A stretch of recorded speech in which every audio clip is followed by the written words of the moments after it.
"You are making a big mistake, Detective Carter," the man whispered, his voice trembling. "I didn't kill her. I swear." Carter narrowed his eyes. The evidence told a different story. The bloody knife in the sink, the torn shirt on the floor, the desperate look in the man's eyes. But something felt wrong. Pause for a moment. Welcome to today's story. In this video, you will enjoy an exciting detective story filled with twists and turns. At the same time, you will learn English through stories. You'll find some new words, and I'll give you their meanings in brackets so you can improve your vocabulary while enjoying this mystery. So let's begin. Detective Carter stood in the middle of the dimly lit apartment. A single light bulb flickered, shook unsteadily above him, casting shadows on the cracked walls. The crime scene smelled of cigarette smoke and something metallic. Blood. The victim, Maria Lewis, had been found on the kitchen floor, her face pale, her body still warm. A single stab wound to the chest. No signs of struggle, no forced entry. It had to be someone she knew. The suspect, Ryan Hill, stood in the corner, his hands shaking. He was Maria's boyfriend. He had called 911, but his fingerprints were on the knife. His shirt was torn. His alibi, proof of being somewhere else, was weak. I came home, and she was already like this, Ryan stammered, spoke nervously. "I picked up the knife, but only because I was in shock. I didn't kill her." Carter sighed. "Then tell me, Ryan, if you didn't do it, who did?" Ryan hesitated.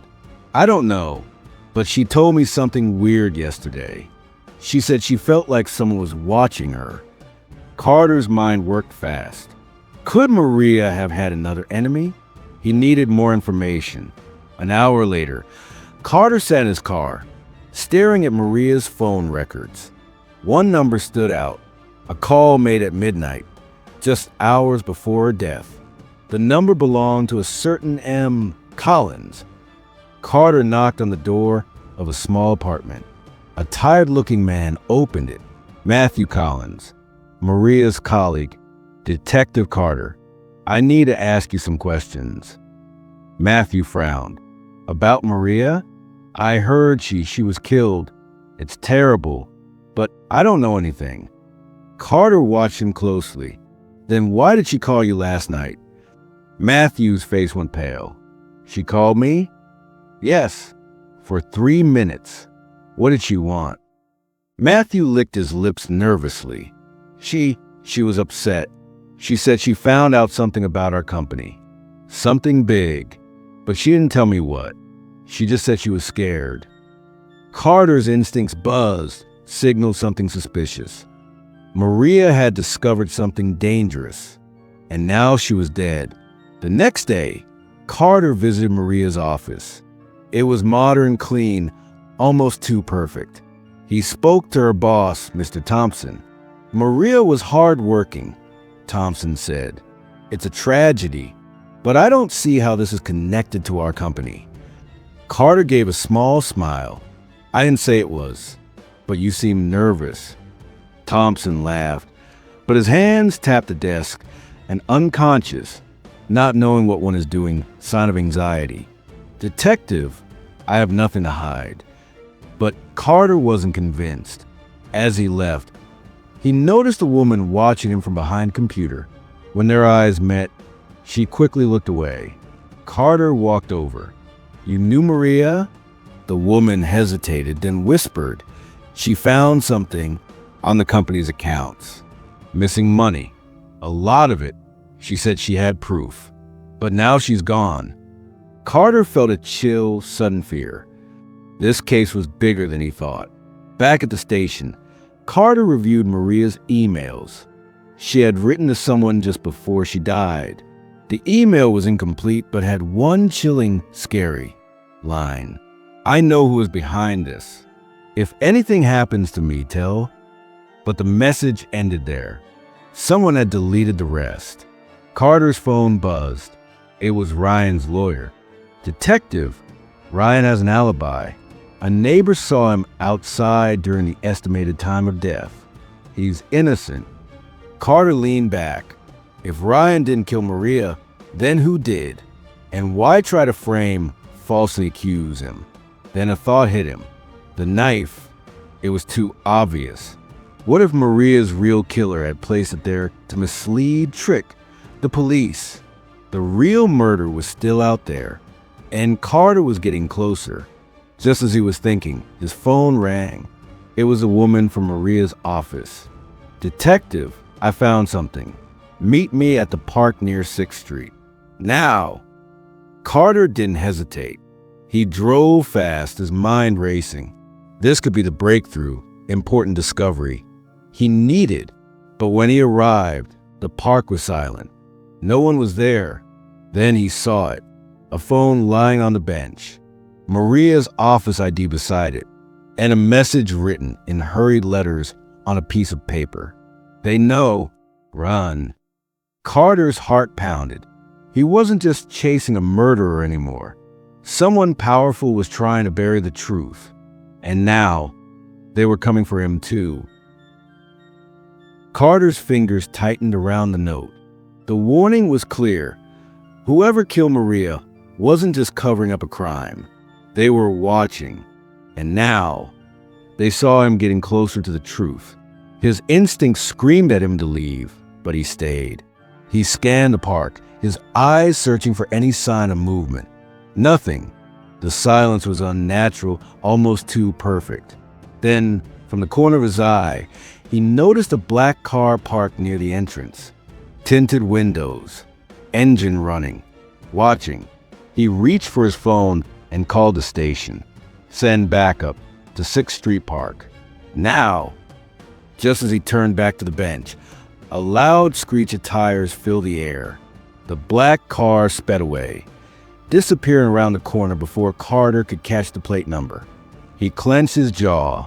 They were running, but why? Had they seen the police coming? Or were they afraid of what he might find next? He picked up the phone on the bench. It was locked, but a few failed attempts could reveal the last numbers dialed. The ID badge belonged to Lisa Carter, the woman from Maria's office who had called him earlier. But where was she? Carter searched the area, his heart pounding. He checked behind trees, near the park benches, even inside the public restrooms. Nothing. Lisa had vanished. Back at the station, Carter examined the phone carefully. He handed it to the tech team. "Crack it open. I need to know what's inside." Meanwhile, he pulled up Lisa's employee file. No criminal record, no suspicious activity. But one detail stood out. She had worked directly under Mr. Thompson, Maria's boss. The same Thompson who had seemed too nervous when Carter first questioned him. His phone buzzed. It was the tech team. "Detective, you will want to see this." Carter hurried to the lab. The technician turned the screen toward him. "The last message sent from Lisa's phone was to you." Carter read it aloud. "Meet me at the park. I have proof." His stomach dropped. Lisa had proof, and now she was missing. There was no time to waste. Carter drove straight to Thompson's office. The building was nearly empty. It was late, and most employees had gone home. But Thompson's light was still on. Carter pushed open the door without knocking. Thompson looked up, surprised. "Detective, this is unexpected." "Where's Lisa?"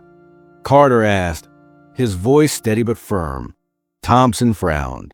"Lisa? I don't know. She didn't come to work today." Carter stepped closer. She had proof of something. Something Maria found out before she died. "You're the only connection." What was Maria investigating? Thompson's face darkened. "I don't know what you're talking about. Maria did her job. That's all." Carter studied him. He was lying. But why? Then his phone buzzed again. A new message. Unknown number. "Stop digging, or you'll end up like her." Carter's blood turned cold. He turned the screen toward Thompson. "I suppose you don't know anything about this either?" Thompson swallowed hard. You think I sent that? I have no reason to. But before he could finish, the office door burst open. A man in a black hoodie rushed in, a gun in his hand. Step back, detective. Carter froze, his mind racing.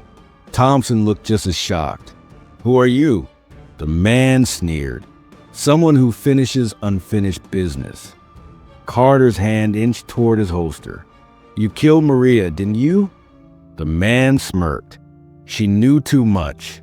Just like Lisa. Just like you. Carter didn't wait.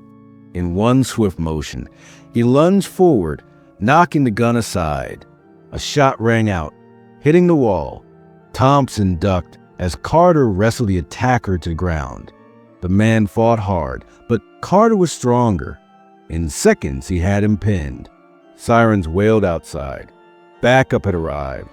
As officers burst in, Carter pulled off the man's hood. His face was familiar. It was Matthew Collins, Maria's colleague, the one she had called the night before she died. Carter stared down at him. Why? Collins laughed bitterly. Maria was going to expose everything. The fraud, the stolen money, and me, I couldn't let that happen. Lisa was found later that night, tied up but alive. She had been kidnapped to keep her silent. And Thompson? He had been stealing from the company too. But Maria had only discovered Collins' involvement. He had framed Ryan, hoping to walk away free. But justice had caught up with him.